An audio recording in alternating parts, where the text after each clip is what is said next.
반갑습니다. 오늘은 어떤 주제로 영상을 찍을까 살짝 고민을 했는데요. 내 집 마련을 하고 싶다 이런 생각을 가장 많이 할 것 같아서 서울에 6억짜리 아파트를 사면 대출이 얼마 나올까 이런 주제로 이제 우리가 한번 얘기를 해볼까 하는데요. 일단 집을 사려고 하면 첫 번째 이제 예산을 세워야 될 거예요. 내가 가진 돈이 얼마인가, 나머지 잔금은 얼마가 있어야 되나, 뭐 이런 고민을 하게 될 거고요. 그 다음에 집을 보러 다녀야죠. 나한테 맞는 집은 어떤 것인가 라는 것을 파악하기 위해서 이제 집을 보러 다녀야 될 거고요. 그리고 집을 계약을 하면 이제 우리는 계약금, 중도금, 잔금을 치르기 위해서 어떤 준비를 해야 되나 뭐 이런 고민을 하게 될 텐데요. 그 순서에 맞게 제가 이제 여러분들한테 도움이 될 만한 영상을 찍을까 하는데요. 첫 번째, 대출 예산 세우기. 그러면 어떻게 예산을 세워야 될까요? 일단 내가 가진 돈이 얼마인가 라는 거를 먼저 파악을 해야 될 거고요. 내가 나올 대출이 얼마인가 이거를 또 파악을 해야 될 텐데 일단 여러분이 가진 돈은 여러분이 체크를 하는 걸로 하고 서울에 6억짜리 집을 살 때 대출 한도가 얼마가 나올지를 한번 계산을 해 본다면 일단 사람에 따라 조건이 달라요. 내가 소득이 얼마인지, 내가 무주택자인지 아니면 갈아타게 하는 1주택자인지에 따라 조건이 다르다라고 생각을 하면 되는데 일단 무주택자인 경우 그 서민 실수요자 조건이 가능하고요. 보금자리로는 갈아타기도 가능하지만 자, 보금자리로는 대출한도 60% 그리고 보금자리론을 받으려면 소득 기준이 부부 합산 7천만 원이 돼야 되는 거고요. 넘으면 조금 어렵고 신혼부부는 조금 더 받을 수 있고요. 아이가 있는 경우 조금 더 소득이 높아도 가능하다라고 생각을 하면 되고요. 그리고 두 번째, 서민 실소유자 조건은 작년에 이제 정부에서 대출 한도를 늘려준 케이스인데 최대 4억까지 가능하고요. 서울 같은 경우 60%, 6억까지 60%라고 생각을 하기 때문에 보금자리론하고 한도가 똑같다라고 생각을 하면 되는데 소득 기준이 조금 더 좋아요. 부부합산 소득 9천만 원, 생애 최초인 경우 1억까지 가능하다. 대출 한도는 보금자리론과 마찬가지로 최대 60%, 지금 6억인 집은 3억 6천 정도로 예산을 세우면 되고요. 나는 소득이 너무 높거나 갈아타기를 하는 사람이다 라고 생각을 하면 우리는 무주택 서민 조건에 해당이 되지 않는 경우 소득 기준이 높은 경우 40% 정도 대출이 나오기 때문에 64, 24, 2억 4천 정도 대출이 가능하다라고 이제 생각을 하면 될 것 같아요. 그렇게 해서 예산을 세우고요. 나는 6억이 아니고 나는 서울이 아닌데 라고 생각을 하면 자, 이 표를 참고로 해서 여러분의 LTV와 DTI를 이제 그 기준에 맞게 계산을 해주면 됩니다. 자, 이렇게 해서 예산을 세웠다면 두 번째, 집을 보러 다녀야죠. 자, 어떤 집을 가야 될까?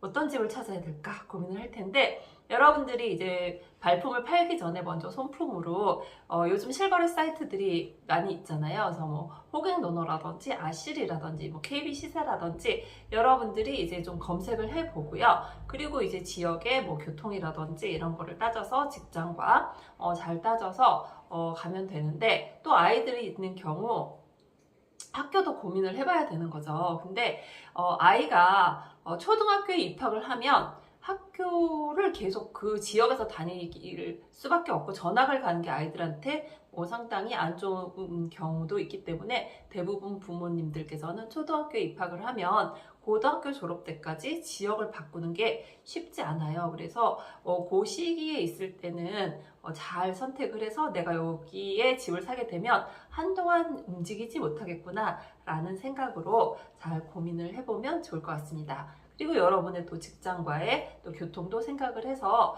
집을 잘 계약을 하면 되는데 계약을 할 때 계약금 보통 10% 정도 내고요. 그 다음에 중도금은 여러분들은 대출을 지금 60% 받을 거기 때문에 30% 정도 중도금으로 협의를 하고 그리고 잔금으로 60% 정도 생각을 하면 될 것 같고 또 그에 맞게 취득세라든지 부동산 수수료, 뭐 인테리어 비용 이런 것들은 여러분이 좀 생각을 해야 될 것 같고요. 부동산에서 취득세인 경우 뭐 우리가 카드로도 결제가 가능하기 때문에 거기에 맞게 또 생각을 해 보셔야 될 것 같습니다. 자, 이제 우리가 예산도 세웠고 집도 계약을 했어요. 그럼 세 번째 이제 대출을 받아야 되잖아요. 그럼 대출에 필요한 준비물부터 생각을 한다면 뭐 기타 등등 은행마다 조금씩 서류가 다르지만 첫 번째 등본, 여러분이 무주택 세대주임을 확인하기 위해서 등본이 필요해요. 그리고 초본도 필요하고 또 가장 중요한 소득 자료가 필요하고요. 그 외에도 은행에서 요구하는 서류가 있어요. 뭐 가족관계 증명서라든지 뭐 기타 등등의 뭐 서류가 있는데 은행마다 조금씩 다른 경우가 있기 때문에 은행이 결정이 되면 담당자한테 문의를 하는 게 좋은데, 그 전에 일단 등본부터 여러분들이 정리를 해놔야 돼요. 서민 실소유자 조건으로 대출을 받을 경우 무주택 세대주만 가능해요. 세대원도 되지 않기 때문에 여러분들께서 만약에 서민 실소유자로 은행 대출을 받을 예정이다 그러면 무주택 세대주로 등본을 교체를 해 주셔야 되는데, 만약에 부모님과 같은 등본에 있다 그럼 분리를 해주는 게 좋겠죠. 그리고 뭐 보금자리론이라든지 그 기타 은행 상품으로 대출을 하게 되면 또 그에 맞게 등본을 준비를 하면 될 것 같고요. 두 번째, 소득 자료인 경우도 준비를 해주면 되는데, 뭐 원천징수 영수증이라든지 뭐 소득금액 증명원 이런 식으로 준비를 해주면 좋을 것 같습니다. 그리고 대출의 순서에 대해서 문의를 하는데, 뭐 신용대출을 먼저 받아야 되나요? 잔금대출을 먼저 받아야 되나요? 라고 문의를 하는데, 여러분들이 그 받을 신용대출이나 잔금대출, 주택담보대출 같은 경우 모두 잔금일이 필요한 경우가 많아요. 그렇기 때문에 뭐 순서는 크게 상관이 없지만 마지막으로 주택담보대출이 실행이 되기 때문에 그 주택담보대출을 받을 은행에 얘기를 해 주시는 게 좋죠. 신용대출을 얼마 받을 예정이다 라고 얘기를 해서 그에 맞게 DSR을 계산을 해주는 게 좋을 것 같습니다. 그러면 이제 대출을 이제 받는데 6억을 주고 샀어요. 근데 만약에 KB 시세가 조금 다르다 그러면 이제 은행 상품마다 조금씩 차이가 있는데, 나는 6억을 주고 샀는데 KB 시세가 6억 1천이다 그러면 은행 상품인 경우에 KB 시세가 기준가가 될 수 있고요. 보금자리론이다 그러면 둘 중에 낮은 금액으로 이제 대출 한도가 정해지기 때문에 여러분들께서 얼마를 주고 샀는지, KB 시세가 얼마인지 정도는 파악을 해 두는 게 제일 좋고, 그리고 보금자리론이 아닌 경우 은행 상품으로 갈 경우에는 DSR을 체크를 해야 돼요. DSR이 여러분의 소득이 얼마가 되는지, 이자를 납입할 능력이 있는지를 따지는 기준치라고 생각을 하면 되는데, 지금 은행 같은 경우는 DSR 40%, 2억 초과인 경우, 그 다음에 보험사인 경우 DSR 50%를 보기 때문에 여러분들이 좀 계산을 해봐야 되고요. 그리고 KB 시세가 여러분이 산 가격보다 조금 더 높다라면 그에 맞게 이제 대출이 은행 상품은 진행이 되는데, 이런 디테일한 여러 가지 조건들을 은행마다 조금씩 다르고 하기 때문에 여러분들이 이런 디테일한 것들은 전문가한테 문의를 하는 게 제일 좋겠죠. 그러면 자, 여기서의 전문가는 누가겠어요? 우리가 대출을 받을 때 은행 직원, 대출 상담사 이렇게 문의를 하게 되고 진행을 하게 되는데, 그러면 은행을 어디로 가야 될까 고민을 하게 되겠죠. 그래서 보금자리론 같은 경우는 주택금융공사 사이트에 들어가서 여러분들이 직접 하는 경우도 있고요. 그리고 뭐 은행의 도움을 받을 때도 있고, 또 보금자리론을 진행하는 대출 상담사의 도움을 받을 때도 있어요. 그리고 은행 상품으로 진행을 할 경우 은행 직원이나 또 은행 협약이 되어 있는 은행 대출 상담사를 이용을 하게 되는데, 여기서 또 오해를 하는 부분이 있기 때문에 제가 잠시 오해를 풀어드리려고 합니다. 대출 상담사를 통해서 대출을 받으면 믿어도 되나요? 그리고 또 대출 상담사를 통해서 대출을 받으면 금리가 올라가지 않나요? 라고 이제 질문들을 많이 하는데, 그렇지 않습니다.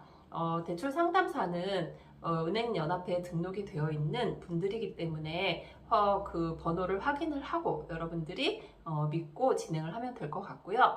금리 부분에 대해서는 어차피 은행에서 대출을 받으나 대출 상담사를 통해서 받으나 똑같다라고 생각을 하면 되기 때문에 여러분들이 그냥 편한 분하고 진행을 하면 되고요. 누가 나를 더 도와줄 건가 이렇게 생각을 하면 될 것 같네요. 그래서 은행을 정하고 이제 그렇게 해서 잘 진행을 했으면 이제 대출이 다 실행이 됐어요. 실행이 됐다고 끝이 아니고 대출을 받았으면 이제 은행에서 약속한 여러 가지 조건들이 있어요. 뭐 전입신고를 해야 된다든지, 뭐 내가 적금이라든지 청약을 가입을 해서 금리를 깎아줬다라면 계속 그 상품을 이용을 해서 여러분들이 할인된 금리를 받도록 약속을 지켜주셔야 됩니다.